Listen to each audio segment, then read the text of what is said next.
오늘 주신 하나님의 말씀은 시편입니다. 시편 19편, 우리 페이지로는 815페이지입니다.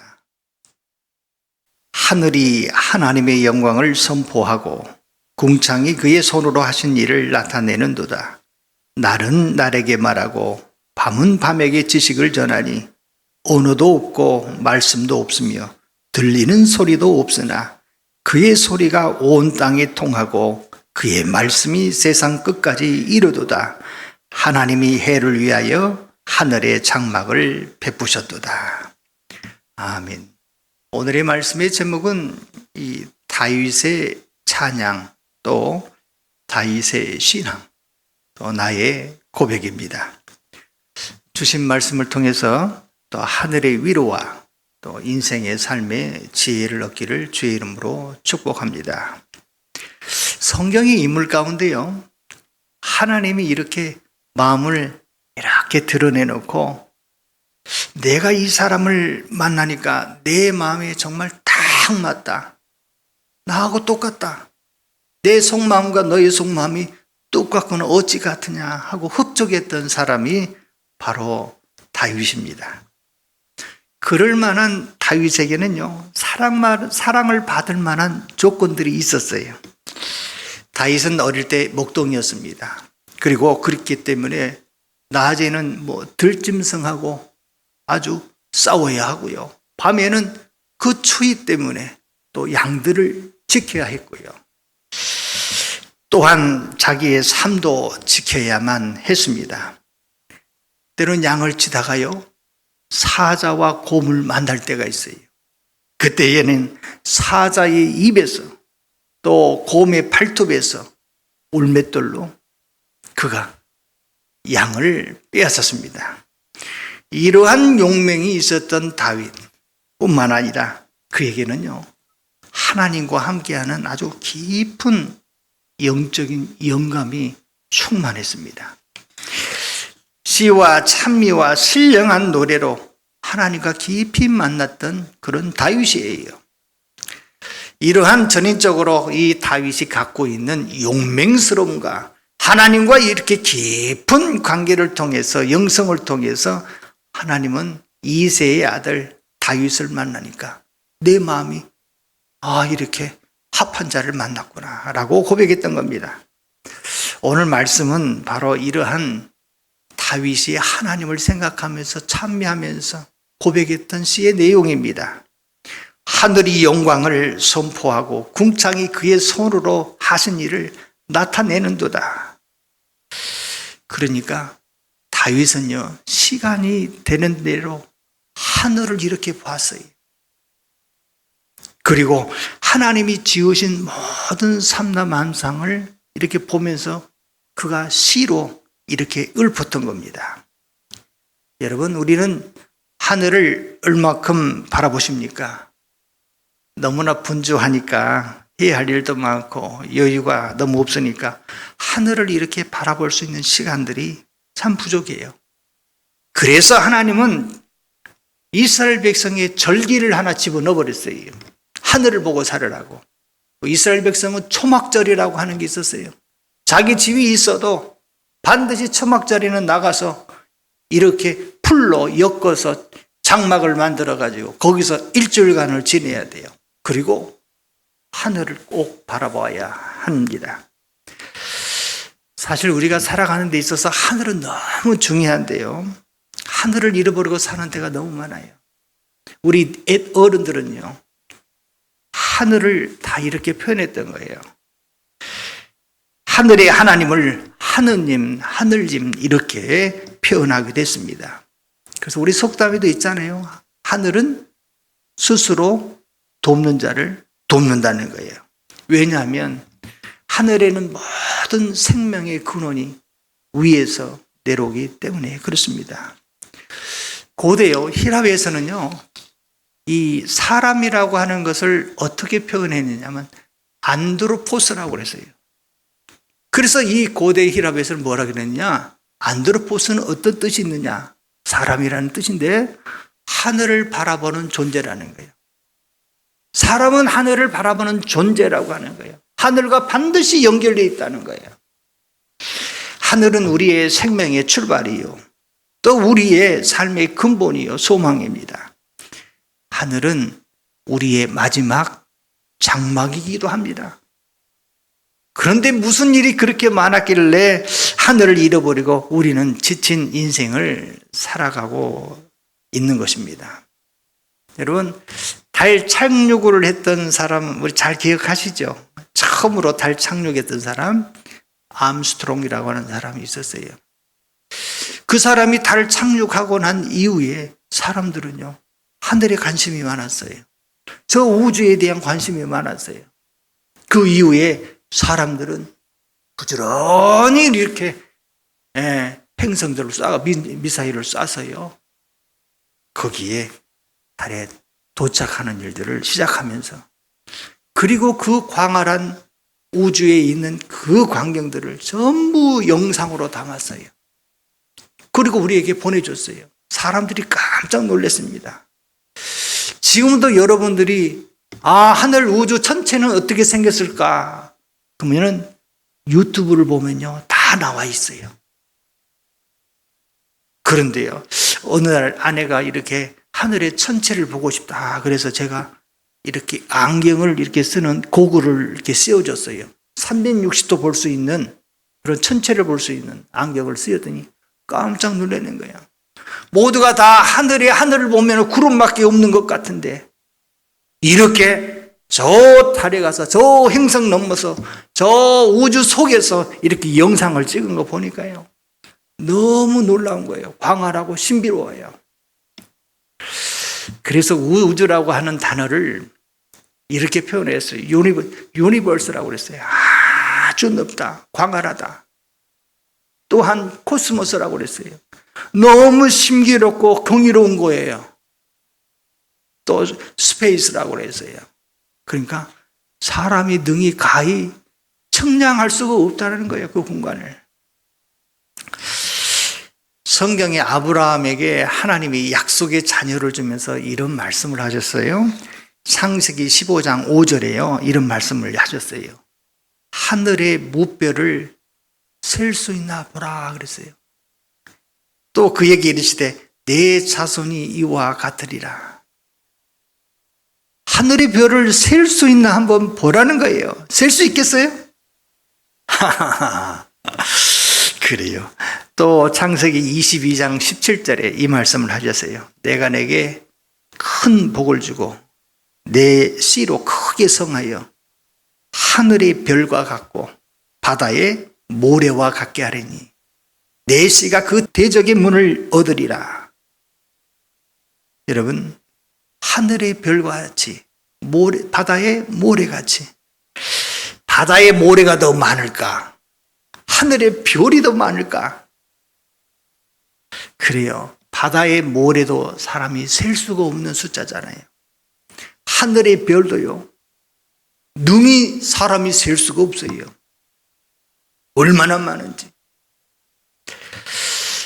그런데 그 많은 행성 가운데서 가장 작은 별이, 반짝반짝 빛나는 작은 별이 우리가 살고 있는 지구입니다.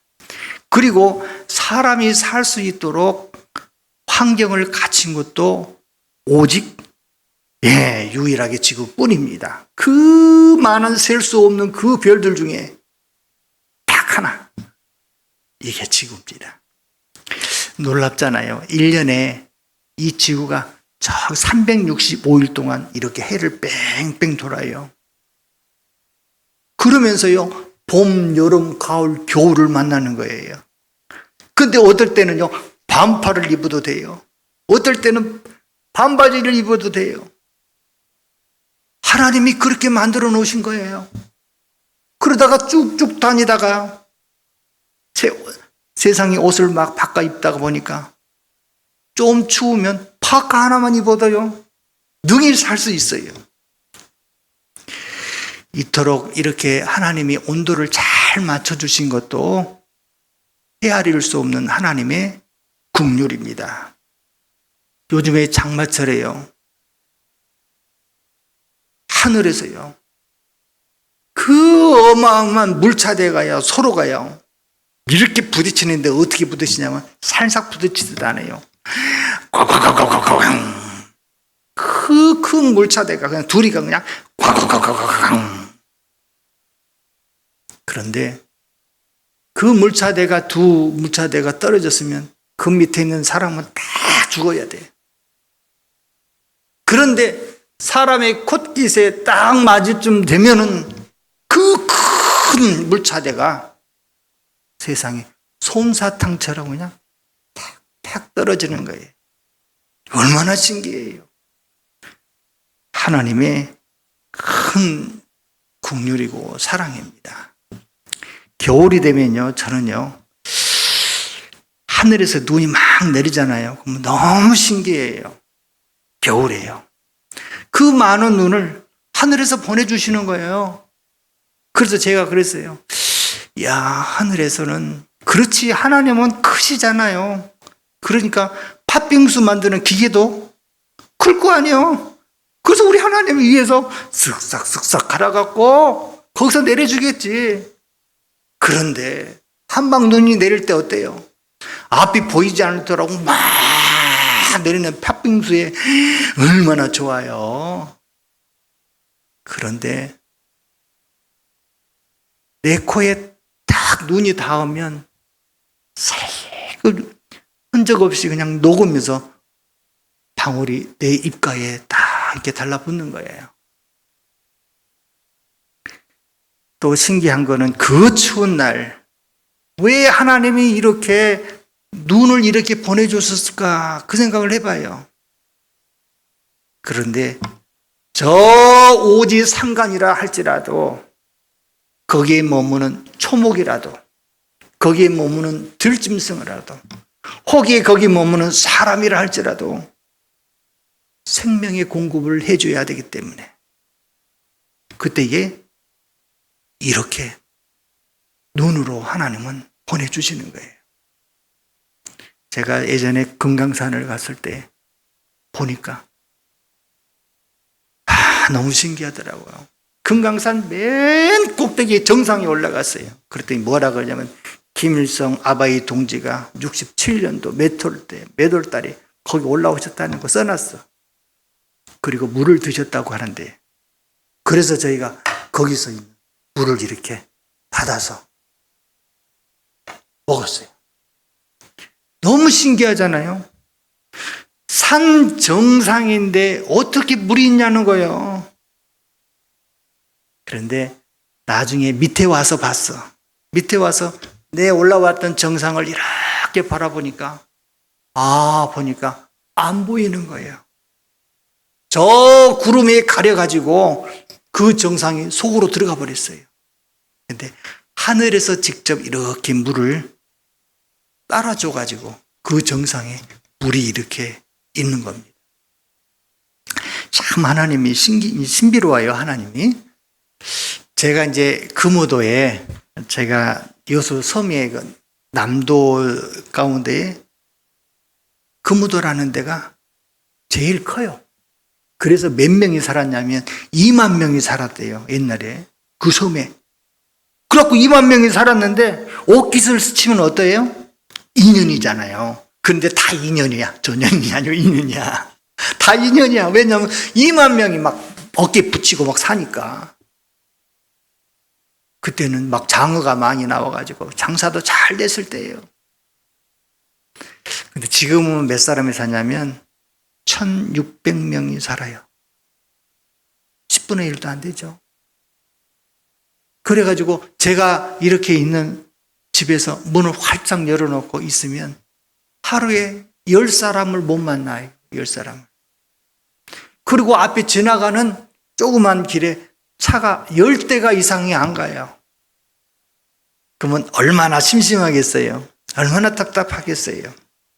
그래서 저는 때론 이렇게 다니다가 꽃들하고도 이야기하고 또 이렇게 바닷가에 나가서 내 마음을 표현하기도 하고 힘껏 목청 높여서 노래도 하고 때로는 조개와 또 소라와 또 문어와 물고기하고 이야기도 하고, 그래서 참 외로움을 달래는 시간들을 그 섬에서 보냈습니다. 어느 날 저희 집의 뒷가에 꽃이 하나 피었어요. 아주 예쁜 보라색으로 된 꽃이에요. 국화꽃은 조금 이 잎이 좀 크잖아요. 근데 아주 그 가냘픈 보라색으로 싹 피어 있는 꽃이 있어요. 근데 신기한 거는 이 꽃은 밤이 되면은 싹 오므라 버려요. 그래서 내가 아침에 면 저놈 봐라. 아침에 갔더니 또 싹 열어버려. 그래서 내가 야, 너 참 신기하다. 식물이잖아. 너는 동물이 아니고. 어떻게 너는 이제 밤이 되면 이렇게 쏙 들어가 버리고 아침이 되면 쏙 펴져 그냥. 제가 이야기를 했어요. 하도 신기해서. 야, 너는 참 신기하다. 어쩌 그러냐. 그랬더니 그 친구가 대뜸 하는 이야기가 그런 이야기를 하는 거예요. 신기하지 않아요. 해가 지면 사람들이 잠자러 집에 가니까 내 영업이 끝나서 저는 문을 닫는 거예요. 아침에 일찍이 사람이 나오니까 얼른 제가 이렇게 피는 거예요. 라고 이야기하는 거야. 그래서 제가 이야기를 했어요. 너는 너무 예쁜데 거울은 보냐라고 물어봤어요. 그랬더니 아니요. 저는 손이 없어서요. 거울을 못 봐요. 그래서 내가 거울도 보지 못하는데 이렇게 예뻐서 뭐하냐? 참 안타깝다. 그랬더니 그 친구가 하는 이야기가 그러는 거예요. 나는요. 저를 위해서 있지 않고 사람이 저를 보고 행복하라고요. 사람이 저를 보고 행복하라고 하나님이 나를 이렇게 예쁘게 만들어 주셨어요. 그런데요. 목사님은 나한테 이야기도 하지만 많은 이들이 그냥 나를 무시하고 지나쳐 버려요. 그런데 가끔은 사람이 저를 보고 기뻐하라고 하나씩 해주셨는데 가끔은 저를 무시하기도 하지만 해코지 않은 이도 있어요. 그럴 때는 너무 마음이 속상해요. 꽃과의 이런 대화를 하고 나서 저것을 살펴보았어요. 그런데 제게 감동이 밀려오는 거예요. 사람의 건강을 위해서 이 밭은 무수한 생명의 채소를 막 내놓는 거예요. 그리고 사람의 건강을 위해서 많은 나무들은 이렇게 산소를 막 품어내는 거예요. 그리고 바다의 물고기, 하늘의 새, 들의 들짐승들 보니까 모두가 다 사람을 위해서 이렇게 있는 거예요. 앵무새를 보았어요. 앵무새는요, 오바하는 것 같아요. 얼마나 빨갛고 노랗고 파랗고 하얗고 뭐 이상한 걸 갖다가 온 몸에다가 치장했어. 아주 무당같이 해야죠. 누가 보고 행복하라고? 사람이 보고 행복하라고. 저 북극에 있는 이 펭귄은요, 띠뚱띠뚱띠뚱 하는 이 펭귄은 누가 그에게 이렇게 나비 넥타이를 해줬을까?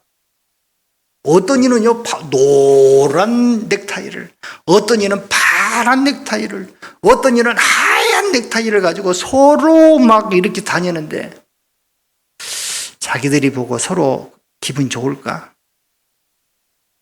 아니에요. 사람이 보고 행복하라고. 공작은요, 뒤에다가 궁둥이를 열어서 쫙 피고 있는 그 공작은요, 누구 보라고 저렇게 할까? 저렇게 예쁠까? 대부분 짐승들은요, 다 생명이에요. 사람만이 이렇게 7색깔을 보고 인지하는 거예요. 누구 보라고? 사람을 보라고. 이 모든 이야기를 하자면요, 끝이 없어요. 그런데 나는 무엇 때문에 내가 부족해서, 무엇이 부족해서 내가 불만이 있는 거야? 내 마음이 이렇게 혼란하고 복잡하고 사막같이 왜 품고 있느냐는 거예요. 모든 삼라만상은요, 다 다 이렇게 부족함이 없이 즐거움을 있는데 왜 나만 웃지 않는 거예요? 디모데전서 4장 4절의 말씀은 이런 말씀입니다. 하나님이 지으신 모든 것이 선함에 감사함으로 받으면 버릴 것이 없나니. 하나님이 지으신 모든 것은 다 선한 거예요. 그 선한 것이 누구를 위해서? 사람을 위해서. 이렇게 하나도 부족함이 없도록 하나님이 우리에게 주셨는데 제가 얼마나 회개하고 눈물을 흘렸는지 몰라요. 그 뒤로부터 저는 부자가 됐어요. 가난하지 않아요. 하나님이 내게 목자니까 내가 부족함이 없는 거예요. 가끔 목사님들이 부러워서 어떻게 목사님 그렇게 자유로운 영혼처럼 이렇게 사십니까? 어떻게 그렇게 부유하게 사십니까? 제가 그랬어요. 하나님이 모든 것을 다 내게 예비해 주셨는데 내 어찌 부족함이 있겠느냐? 오늘 말씀의 주인공인 다윗은요, 딱 두 가지를 잘했다고 그래요. 꼭 잊지 마시고. 하나는 뭐였냐면 왕이지만 진짜 왕은 하나님입니다. 내 주여. 시편의 글을 보니까 내 왕이여, 내 주여라고 꼭 고백을 많이 했어요. 하나는요, 뭐였냐면요, 하나님은 내 재판장이십니다. 그랬어요. 나의 재판장이십니다. 내 삶의 모든 것의 재판장이십니다라고 고백을 했어요. 그러니까 압살롬한테, 그 아들 압살롬한테 예루살렘 성을 떠나는 수모를 겪게 되잖아요. 그러면서 내쫓기는 거예요. 내쫓기는데 저기 시므이라는 사람이 이 다윗을 보고 하는 이야기가 비루한 자여 가거라 가거라, 피 흘린 자여 가거라 가거라, 네가 행한 대로 그대로 너도 어떻게 당할 것이다 라고 그렇게 막 시므이가 막 욕을 해대는 거예요. 옆에 있던 군대 장관 수르야의 아들 아비새가요, 자기 왕이 저놈한테 욕을 얻어먹으니까 뭐라고 이야기하느냐면, 왕이요, 저 죽은 개가 어찌 내 주 왕을 저주하리이까? 청하건대 내가 건너가서 저 죽은 개 목을 베어올까요? 그랬더니 다윗이 뭐라고 이야기하냐면, 가만두어라. 하나님이 저의 입을 통해서 내게 무슨 말씀을 하시려고 하는가 보다. 하나님이 저런 일을 통해서 내가 어떻게 반응하는지 하나님이 보실 수 있는 시험에 지금 때가 됐는지도 모르잖아. 가만두어라 하고 자기가 재판하거나 자기가 이렇게 임의로 하지 않고 자기의 기분대로, 자기의 혈기대로, 자기가 화나는 대로 막 이렇게 응하지 아니하고, 아니다, 저가 저를 통해서 하나님이 무슨 메시지를 주시려고 하는가 보다. 그래서 제가 가만히 생각해 봤어요. 어쩌면 이렇게 훌륭하게 자기의 모든 삶을 다 이렇게 내어놓을 수 있을까? 그런데 오늘 말씀에서 제가 비밀을 찾았어요. 다윗은 저 우주 끝 보이지도 않고 찾아볼 수도 없는 저 멀리 우주에서부터 이 작은 별의 궁창에 이르러 저 하늘 밑에 모든 삼라만상에 이르러 자기의 코 앞에까지 이르러서 하나님이 역사하신 것을 자기는 알고 있었던 거예요. 무소부재하셨다는, 어느 곳에도 하나님이 미치지 아니하는 역사와 섭리가 있었다라고 다윗은 알았기 때문에 자기가 임의대로 안 했던 거예요. 그래요. 내 상황과 내 처지를 다 아시는 하나님 앞에 우리는 무엇을 감춰야 하고, 무엇을 거짓되이 행해야 하고, 무엇을 내 유리한 쪽으로 공의를 버리고 사익을 취하려고 하는지, 내 기분대로, 내 혈기대로 행했던 그런 시간들에 대해서 제가 후회가 후회하고 회개를 많이 했습니다. 그래요. 그 신들러 리스트 옛날에 영화 있었잖아요. 저는 그 영화를 보고요, 제 삶을 완전히 바꿔버리는 그런 영화 중에 하나였어요. 신들러 리스트. 근데 그의 장면 가운데 하나예요. 어떠한 중년이 딱 모자를 둘러쓰고 그 어려운 때에 독일군이 바바바바바방 총을 쏘고, 독일군이 아침에 일어나면 저렇게 사냥하듯이 사람을 땅땅 쌓아갖고 한 사람 두 사람은 막 이렇게 죽어가는 이 어려운 때 중년의 모자를 딱 쓰는 이가 너무 당당한 거예요. 그래서 독일 장군이 저놈 봐라, 너 이리 와. 당당히 걸어오는 거예요. 그 위험한 상황에. 그래서 무릎 꿇어. 그런 총을 여기다가 딱 머리에다 대는 거예요. 너는 이 총이 두렵지 않느냐? 그랬더니 그 중년이 뭐라고 그러냐면, 지금은 저 구름 가운데서 하나님이 너와 나는 못 볼지 몰라도 나는 저 구름 뒤에 하나님이 계심을 믿는다. 내가 두려워하는 것은 너의 총이 아니고 나는 하나님을 두려워하고 그분이 나를 영원히 살릴 것을 나는 믿는다라고 고백을 하는 거예요. 지금도 그 고백이요, 잊혀지지가 않아요. 우리는 조금만 묵상하다 보면 어마어마한 것들을 발견합니다. 하나님이 내게 주신 것이 너무나 커요. 너무나 소중해요.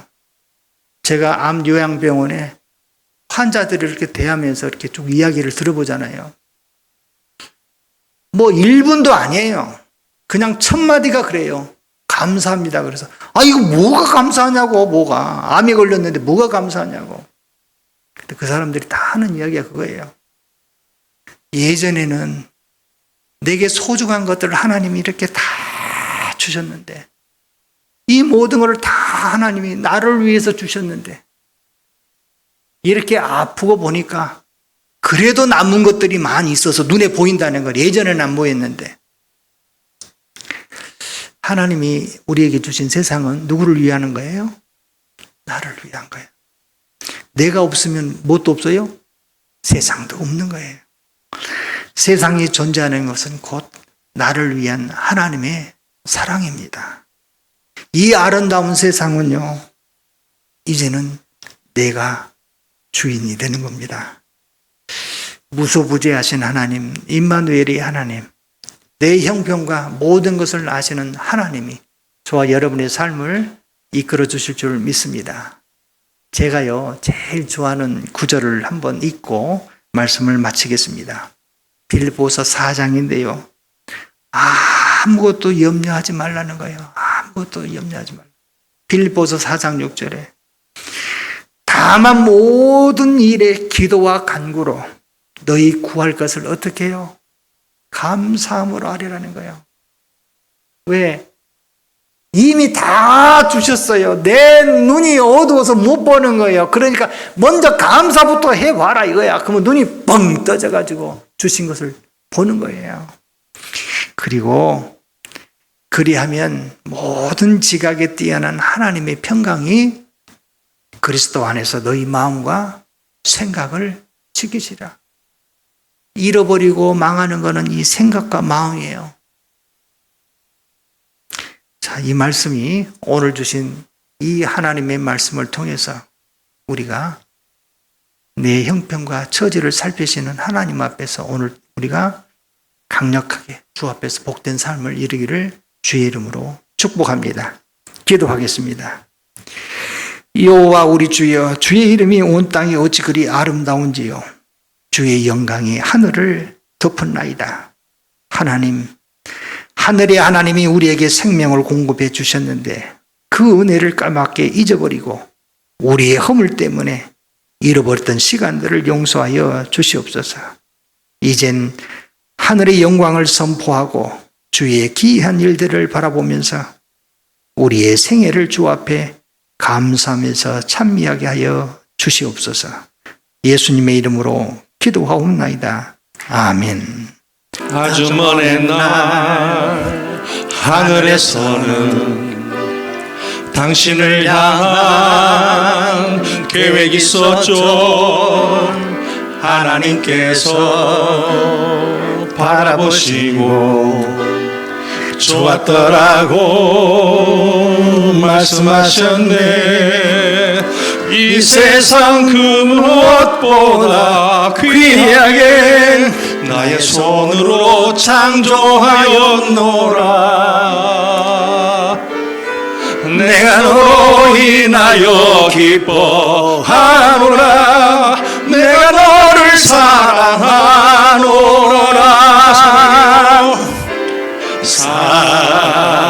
사랑해요. 축복해요. 당신의 마음에 우리의 사랑을 드려요. 할렐루야. 지금은 우리 주 예수 그리스도의 은혜와 아버지 하나님의 지극하신 사랑과 성령의 감화 감동 위로 충만케 하심이 하늘의 영광을 선포하고 하늘을 바라보는 주의 백성 위에 이제부터 영원까지 함께하여 주시기를 축원하옵나이다. 아멘.